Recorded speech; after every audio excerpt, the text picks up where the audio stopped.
आकाशवाणी खमर के संचालक ईश्वर पाटिल के शब्द गंध में सजी कवि कवियत्रियों की कविताओं की महफिल।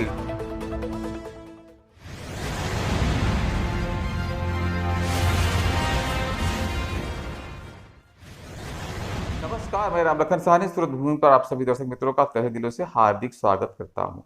खानदेश साहित्य संघ गुजरात प्रदेश द्वारा आषाढ़ी एकादशी पर भव्य खानदेश कवि सम्मेलन का आयोजन हर्षोल्लास पूर्वक वातावरण में संपन्न हुआ। खानदेश साहित्य संघ के सूरत शहर अध्यक्ष ईश्वर पाटिल ने बताया कि गुजरात में खानदेश कवि सम्मेलन रविवार को भारी बारिश के मौसम में भी सप्तगंध महादेव नगर 4 कृष्णानगर सोसाइटी रामी पार्क के पास डिंडोली में आयोजित किया गया। इस सम्मेलन खानदेश साहित्य संघ गुजरात प्रदेश अध्यक्ष जितेंद्र बाहरे ने प्रास्ताविक संभाषण किया। वहीं मार्गदर्शक ल ख चौधरी गुरुजी कार्यक्रम अध्यक्ष के तौर पर उपस्थित रहे। मीनाक्षी जगताप, किरण वानखेड़े, मंजुला बोडके, सुरेश निकम, किरण वानखेड़े, मोहन पाटिल, विकास पाटिल, उद्योजक प्रकाश पाटिल, किरण साली, प्रीति बोडके, जागृति माली, आशा बिरारी, अनीता पाटिल, जयश्री सिंपी तथा अन्य कवि कवियत्री सम्मेलन में उपस्थित रहे। आयोजक ईश्वर पाटिल ने सभी कवि और कवियत्रियों को साहित्य प्रेमियों को सम्मान पत्र प्रदान किया। कार्यक्रम में खास डहाणु से आई कवियत्री अनुपा यादव ने निसर्ग पर कविता सुनाई। वहीं विनोद पाटिल ने आत्महत्या नाम की कविता सुनाई, जिसे सुनकर के सभी की आंखें नम हो गई। तो चलिए हम आपको दिखाने का प्रयास करते हैं पूरे कार्यक्रम की एक झलक सूरत भूमि पर। माय बापले कोंडी सान तो घर में जाई उना, माय बापले घर में कोंडी सान तो काशी मथुरा जाई उना। मी विचारा त्याले देव भेटना का, तो माले माराले जाई खाली जान काय बांधसी उशाले, एक दिन उडी जासी मावैनारी दिशाले। एक दिन नीचत राना तू परवासी, एक दिन नीचत राना तू परवासी। सकाळले उंथा दिन मावतले जासी, सकाळले उंथा दिन मावतले जासी। करीले तू माया ना बजार, एकला राती तू गर्दी मजार। करनी बेगर तुना जीववनवासी, सकाळले उंथा दिन मावतले जासी। धन्यवाद। विमान दुर्घटनेनं विज्ञानावर प्रश्नचिन्ह उपस्थित केलं। कोणी तृप्त होत होते जेवणाच्या ताटावर, कोणी तृप्त होत होते जेवणाच्या ताटावर, तर कोणी स्वार होते स्वप्नांच्या लाटेवर, तर कोणी स्वार होते भाकरी आणि बेसन किंवा चटणी ठेशाचा प्रसाद वाटला जायचा, म्हणजे आपण नैवेद्य दिला। पण त्या ज्वारीला लोक विसरत चाललेले आहेत। अचानक प्रश्न आला, माझ्या मुलीने विचारलं हे ज्वारी मला आवडत नाही आणि हे ज्वारी काय असते।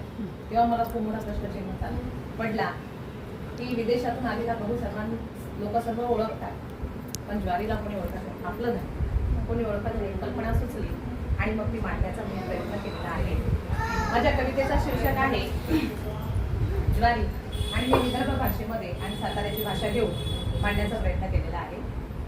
काय वा तो राजेशाही थाट होता, काय वा तो राजेशाही थाट होता, मोत्यावाणी आकार सोन्यावाणी रंग होता। उभ्या रानात आमचाच वाजा गाजा होता, उभ्या रानात आमचाच वाजा गाजा होता। हिऱ्या इथला आम्हासनी भाव होता, हिऱ्यावाणी आम्हासनी भाव होता।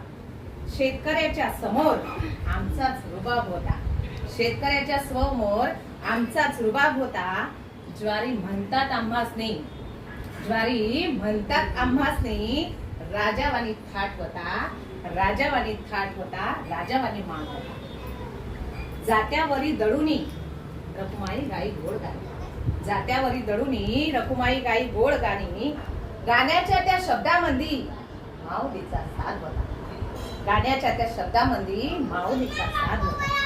हाताने थापून आम्हासनी किती दिवसात एकत्र भेटलेले घरकुलाच्या ओढीने हसत खिदळत निघालेले, घरकुलाच्या ओढीने हसत खिदळत निघालेले, भगवद्गीता वाचली म्हणून भक्त पोस्ट करत राहिले, भगवद्गीता वाचली म्हणून भक्त पोस्ट करत राहिले, शेकडोंची राख रांगोळी ते काही क्षण विसरले, शेकडोंची राख रांगोळी ते काही क्षण विसरले, कल्पना होती माहीत होते, कल्पना होती माहीत होते, काही ज्ञान प्रदर्शित करू लागले, कल्पना होती माहीत होते, काही ज्ञान प्रदर्शित करू लागले, नियती पुढे मात्र सर्वच कसे हतबल झाले, नियती पुढे मात्र सर्वच कसे हतबल झाले, विज्ञानाचा कोप असेही त्याला म्हणता येईल, विज्ञानाचा कोप असेही त्याला म्हणता येईल, महापूर महामारी प्रमाणे हेही कारण पुढे येईल, महापूर महामारी प्रमाणे हेही कारण पुढे येईल, ना केलेला कुलाचार आडवा झाला, ना केलेला कुलाचार आडवा झाला, न उपवास कामी आला, शेकडो लोकांचा अपमृत्यू इतिहास जमा झाला, शेकडो लोकांचा अपमृत्यू इतिहास जमा झाला. आज आपण आषाढी एकादशीच्या निमित्ताने जरी जमलो असो तरी आपण कवितेला कुठलाही विषय असा ठेवलेला नव्हता आणि आषाढी एकादशीवरून पंढरपूरचा विठोबावरून बऱ्याच कविता आपण ऐकल्या आहेत. आता माझी ही आत्ताच वास्तवतेवर आधारित एक आत्ताच घटना घडली. माणूस नव्या काळामध्ये विसरून गेला माने लय भाव करा. कधी सुखाच्या गारवा कधी दुःखाच्या झडा, कधी सुखाच्या गारवा कधी दुःखाच्या झडा, कधी आनंदाच्या फुवारा तर कधी अश्रूंच्या धारा.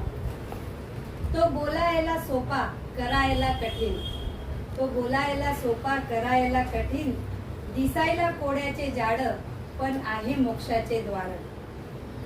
साधू संत चोर डाकू सर्वांना लागतो करावा, साधू संत चोर डाकू सर्वांना लागतो करावा, कधी प्रेमाने तर कधी निराशाने लागतो ओढावा.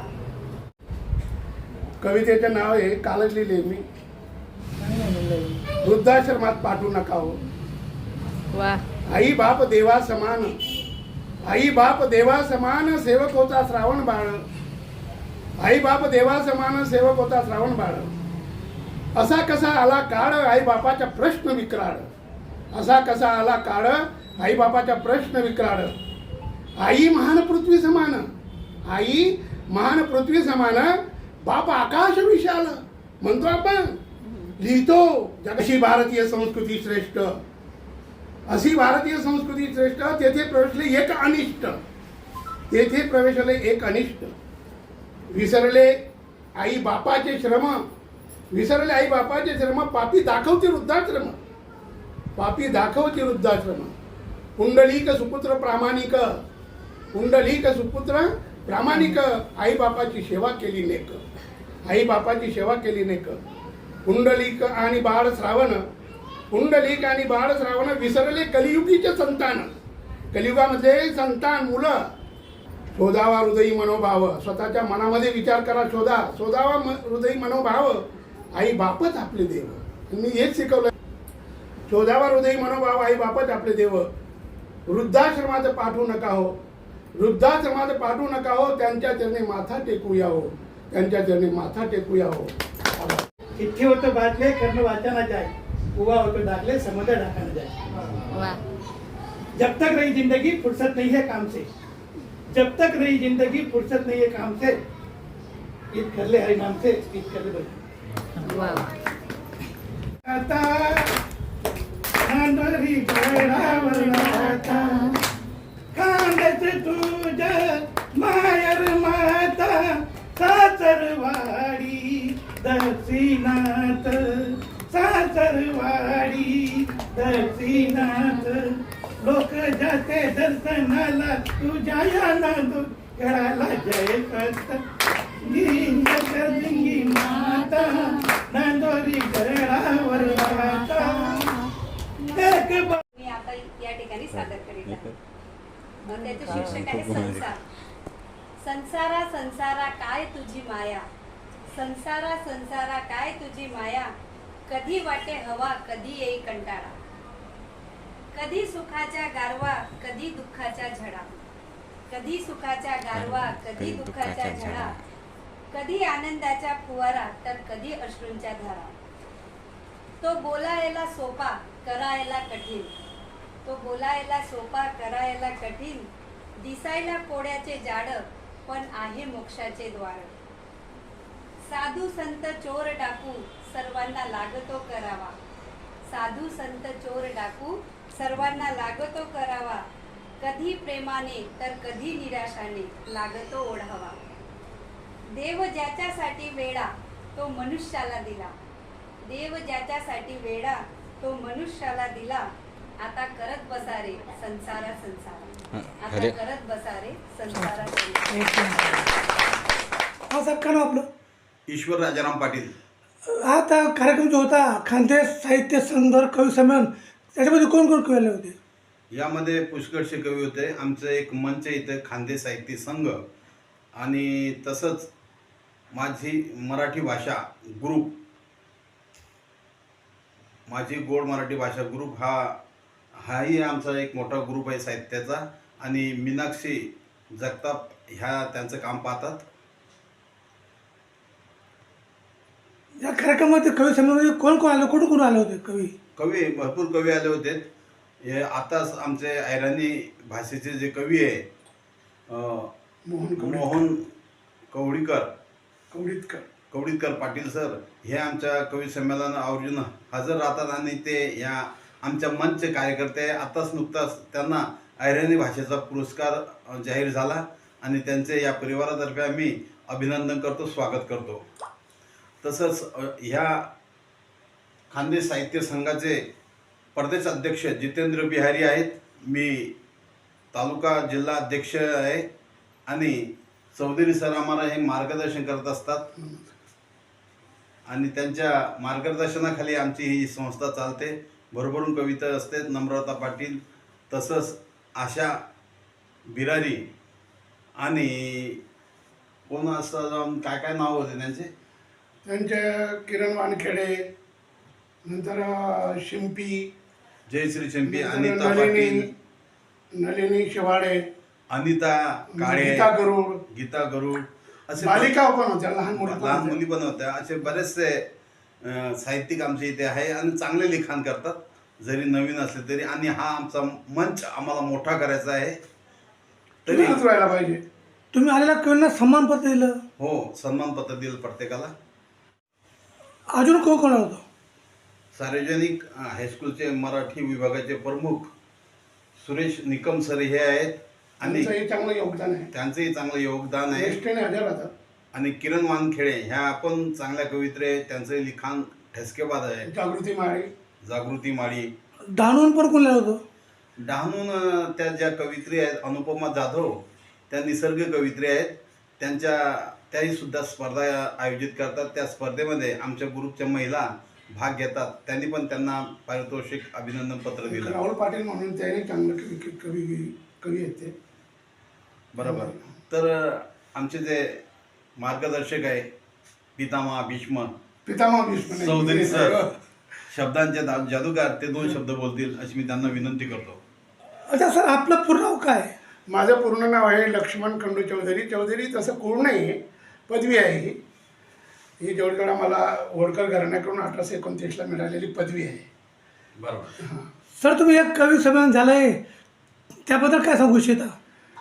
यामध्ये खरोखर मी ईश्वर पाटील साहेबांना खूप खूप प्राधान्य देतो.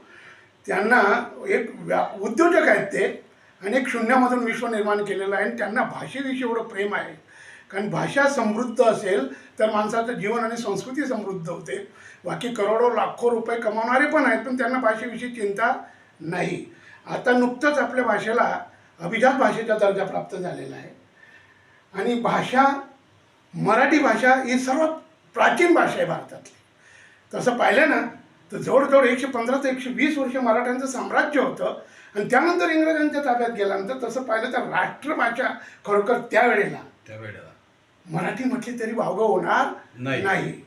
आणि भाषा ही संपर्काने आणि बोलल्याने समृद्ध होत असते. बरं गुरुजी, आता खानदेश साहित्य संघ तर कवी संमेलन झालं आहे यावेळेस, पुढे पण काही इच्छा आपली करायची?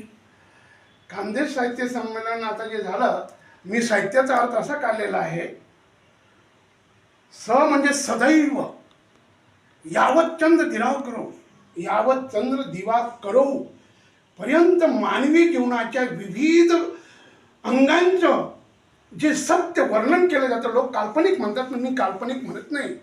कारण जे 20 पानांमध्ये किंवा एका पुस्तकात गद्यात आपण समजवू शकत नाही, ते काव्यद्वारा समजू शकतो. या संमेलनाविषयी मला एवढा आनंद झाला. 3 कवी मला खूप आवडले. एक नुकताच विमान अपघात झालेला आणि आपले जवळजवळ 274 लोकांचे प्राण गेले, त्याच्यावर जागृती मारेने सुंदर कविता लिहिली. नंतर ज्वारी, आपल्या महाराष्ट्रात आपण ज्वारीची शपथ देत होतो, त्या ज्वारीवर विदर्भाची जी मुलगी आहे किरण वानखेडे, माझी विद्यार्थिनी सारखीच आहे, माझ्या शाळेतच तिला मी हजर केलेलं, तिने पण सुंदर कविता लिहिली. आणि एक राहुल पाटील नावाचा मुलगा आहे, त्या मुलाने एवढी सुंदर कविता लिहिली. अंबानीच्या महाविद्यालयात शिकलेला मुलगा आहे, त्याने आत्महत्येवर एवढी सुंदर कविता लिहिली. ती जर कविता ऐकली ना, तर मनुष्य कितीही डिस्प्रेशनमध्ये, किती दबाणामध्ये असला तर तो कधीही आत्महत्या करणार नाही. आणि याच्यामुळे माणसं जोडली जातात भाषेमुळे. ज्या वेळेला आपण एकटे असतो आणि आपल्या भाषेचा माणूस अचानक आपल्याला भेटतो, त्यावेळेला असं वाटतं की आपल्याला कोणीतरी भेटलं. भाषा ही माणसांना जोडण्याचं काम करते. म्हणून भाषेची समृद्धी व्हायलाच पाहिजे. भाषा प्रेमाने समृद्ध होत असते, जबरदस्तीने नाही. कारण आता मुळात आपण मराठी आहोत, पण गुजरातमध्ये राहून आम्ही प्रेमाने गुजराती शिकतो, आवड आहे. व्यावहारिक पण आपल्याला कोणी गुजराती लोकांनी सांगितलं नाही की तुम्ही आमची गुजराती बोललीच पाहिजे. पण आपल्या महाराष्ट्रात काही गोष्टी गरज आहेत, असं नको करायला पाहिजे. कारण भाषा ही प्रेम आणि समृद्धीनेच वाढत असते. बरोबर. मला एक म्हणायचं मला की तुम्ही कांदेच संमेलन केलंय, पुढच्या वर्षी पण करणार काय, ज्या मध्ये काय करणार आहेत का? हे आम्ही ऑगस्ट महिन्यात आम्हाला कोणी मदत करो अगर नको करो, आमचे जेवढं जे कवी ग्रुपमध्ये समूहामध्ये जे लोक आहेत त्यांच्याच करून आर्थिक सद्धरता आम्ही निर्माण करू. कारण कोणाकडे मागण्यापेक्षा आपणच सद्धर होऊ आणि स्वतः सद्धर झाल्याशिवाय कोणतीही गोष्ट आपण उत्कृष्टपणे जगाला दाखवू शकत नाही. कारण जो दुसऱ्यावर विसंबला त्याचा कार्यभाग बुडाला. पहिल्यांदा आपल्याला स्वतंत्र आपोआप समृद्ध व्हावं लागेल आणि ती समृद्धी पाहून आपोआप दुसरी येतील, मग त्यांच्या इच्छेप्रमाणे ते देतील. पण पैसा, अर्थ आज भारतभर काय पण जगात पैशाशिवाय काहीच नाही. पण पैसा काही सर्व काही नसतं. माणसामध्ये जर सद्गुण असेल, कौशल्य असेल तर पैसाही आपोआप त्याच्या मागे येतो. परंतु असं ईश्वर भाऊ, हे कळलं समजून खूप चांगलं झालं. पण येणाऱ्या काही दिवसात तुम्ही करा का संमेलन आणखी? हो, आमचं आता ऑगस्ट महिन्यामध्ये आयोजन आहे मोठं. बाहेरगावचे कवी येतील आणि त्यांना आम्ही ऐकू आणि ते आम्हाला मार्गदर्शन करतील. असं खानदेश साहित्य संघ आम्ही येणाऱ्या ऑगस्ट महिन्यात भरवणार आहे. तरी मला या एक सांगावंसं वाटतं सुरतमधील मराठी बांधवांना की आपल्या घरात आपण मराठीच बोललं पाहिजे. बाहेर गुजराती बोललं तरी चालेल, कारण ती व्यवहाराची भाषा आहे.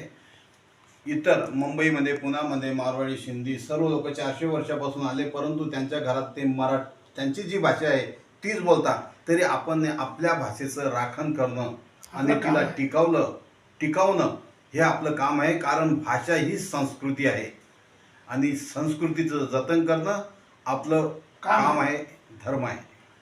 कारण मी शिक्षक म्हणून 37 वर्ष नोकरी